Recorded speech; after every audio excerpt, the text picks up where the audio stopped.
Hello friends, welcome to Nandini சமையல். இன்றைக்கி நம்ம பார்க்க போகிற ரெசிபி பார்த்திங்கன்னா ரொம்பவுமே ட்ரெண்டிங்கில் இருக்கக்கூடிய டல்கோனா காஃபி எப்படி செய்கிறந்தாங்க பார்க்க போகிறோம். வீடியோக்குள்ளே போகிறதுக்கு முன்னாடி நம்ம சேனலை நீங்கள் புதுசாக பார்க்குறீங்க அப்படின்னா மறக்காமல் சப்ஸ்கிரைப் பட்டன் அழுத்திடுங்க, பக்கத்தில் இருக்கிற பெல் ஐக்கானை கிளிக் பண்ணிடுங்க. வாங்க வீடியோக்குள்ளே போகலாம். பாருங்கள், இன்றைக்கி நான் ப்ரூ காஃபி பவுடர் தாங்க எடுத்திருக்கேன். 1 பேக்கெட் 1 டீஸ்பூன் வருதுங்க. ஸோ இன்றைக்கி நான் 2 பேக்கெட் எடுத்திருக்காங்க. 2 டீஸ்பூன் ஆட் பண்ணிக்கலாங்க.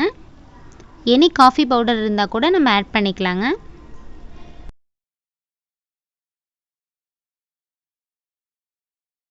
அதே ஸ்பூனில் 3 டீஸ்பூன் சர்க்கரை சேர்த்துக்கலாங்க. 2 டீஸ்பூன் சுடு தண்ணி சேர்த்துக்கலாங்க. நல்லா கலந்து விட்டுக்கலாங்க. நல்லா கலந்து விடணுங்க. 15 to 20 நிமிஷம் நம்ம நல்லா கலந்து விட்டுட்டே இருக்கணுங்க. கலர் சேஞ்ச் ஆகிறது நமக்கு நல்லாவே தெரியுங்க. பாருங்கள், நல்லா கோல்டன் ப்ரௌன் கலரில் நல்லா சேஞ்ச் ஆகுது பாருங்கள். கலர் நல்லா பேஸ்டாட்ட வருது பாருங்கள். இந்த அளவுக்கு நம்ம நல்லா கலந்து விட்டுட்டே இருக்கணுங்க.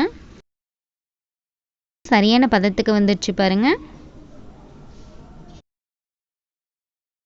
கண்ணாடி டம்ளர் பவுலில் 3/4 டம்ளர் பால் சேர்த்துக்கலாங்க. பால் பார்த்திங்கன்னா நல்லா காய்ச்சி வச்சுருக்காங்க. ஃப்ரிட்ஜில் ஒரு 10 மினிட்ஸ் நான் வச்சு எடுத்துருக்காங்க. நீங்கள் ஐஸ் க்யூப் இருந்தால் கூட அதை ஆட் பண்ணிக்கலாங்க. நம்ம மிக்ஸ் பண்ணி வச்சுருக்க காஃபி பவுடர் ஆட் பண்ணிக்கலாங்க. பார்த்திங்கன்னா ரொம்பவுமே சிம்பிளாக செய்யக்கூடிய, இப்போ ட்ரெண்டிங்கில் இருக்கக்கூடிய டல்கோனா காஃபி ரெடி ஆயிடுச்சுங்க. இந்த ரெசிபியை நீங்களும் செஞ்சு பாருங்கள். செஞ்சு பார்த்துட்டு கமெண்டில் எப்படி இருக்குதுன்னு சொல்லுங்கள். தேங்க்யூ.